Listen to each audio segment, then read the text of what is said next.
নমস্কার, আমি বন্দনা। আমার কিচেনে আপনাদের সবাইকে স্বাগত জানাই। আবারও এসে হাজির হয়েছি ভেটকি মাছের তেলের একটি রেসিপি নিয়ে। আজ আমি তৈরি করব বেগুন দিয়ে ভেটকি মাছের তেল চচ্চড়ি। এর জন্য আমি এখানে ভেটকি মাছের তেল নিয়েছি। তেল আমি বেছে পরিষ্কার করে ধুয়ে নিয়েছি। সবার প্রথমে আমি পেঁয়াজ ভেজে নেব।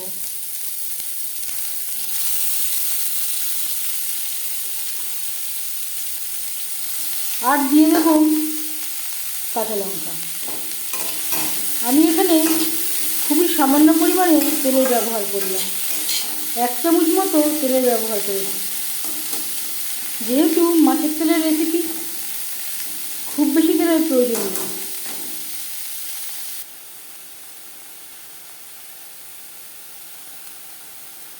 আর দিয়ে দেব পরিমাণ মতো হলুদের গুঁড়ো, স্বাদ মতো লবণ হলুদ দিয়ে পেঁয়াজ ভেজে নেব।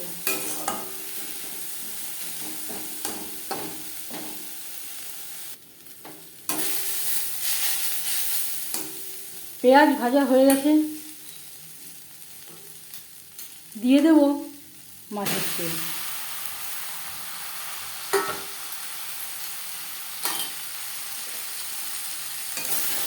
পেঁয়াজের সাথে মাছের তেল বেশ ভালো করে মিক্স করে দেব। মাছের তেল মেল্ট হওয়া পর্যন্ত অপেক্ষা করব। মাছের তেল মেল্ট হতে শুরু করে দিয়েছে।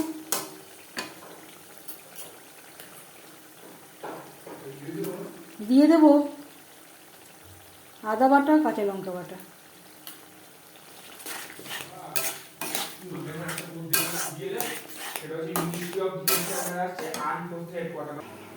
আর লাগছে বেগুন আমি টুকরো করে কেটে নিয়েছি আর পরিষ্কার করে ধুয়ে নিয়েছি।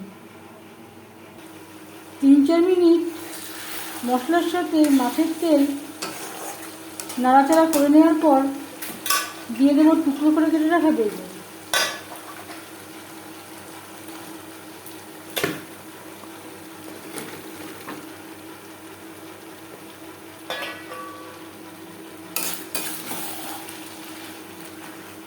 চারটা বেগুন আমি এখানে অ্যাড করলাম।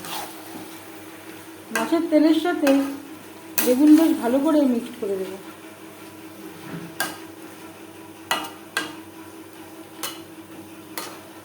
রান্নাটা করব মিডিয়াম ফ্লেমে। 3-4 মিনিট মিডিয়াম ফ্লেমে নাড়াচাড়া করে নেওয়ার পর গ্যাসের ফ্লেমটাকে লোতে করে দেব। বেগুন সেদ্ধ হওয়া পর্যন্ত ঢেকে দেব।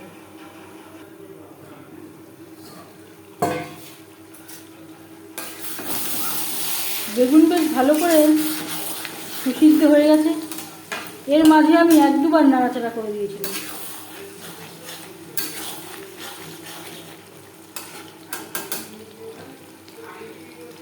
ঝাল একটু কম মনে হচ্ছে, যেহেতু মাছের তেল একটু ঝাল ঝাল খেতেই ভালো লাগে, তাই দিয়ে দিলাম ছোট 1 চামচ red chilli powder. Red chilli powder বেগুন ও মাছের তেলের সাথে বেশ ভালো করে মিক্সড করে দেবো।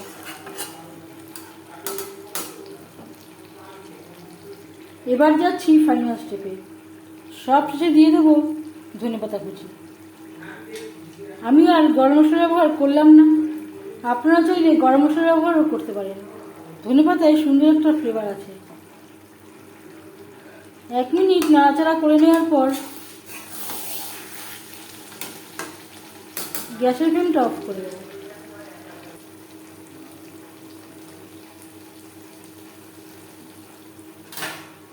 পাঁচ মিনিট ঢেকে স্ট্যান্ডিং টাইমে রাখবো। বেগুন দিয়ে ভেটকি মাছের তেল চচ্চড়ি রেডি। এই রেসিপিটি কেমন লাগলো অবশ্যই জানাবেন কমেন্টের মাধ্যমে। যদি এই রেসিপিটি ভালো লেগে থাকে লাইক করবেন, শেয়ার করবেন, সাবস্ক্রাইব করবেন আমার চ্যানেলটিকে। বেল আইকনটা ক্লিক করে দেবেন। যখন আমি নতুন ভিডিও আপলোড দেব তার নোটিফিকেশান সবার আগে আপনার কাছে পৌঁছে যাবে। আপনারা সবাই ভালো থাকবেন। এই ভিডিওটি দেখার জন্য ধন্যবাদ।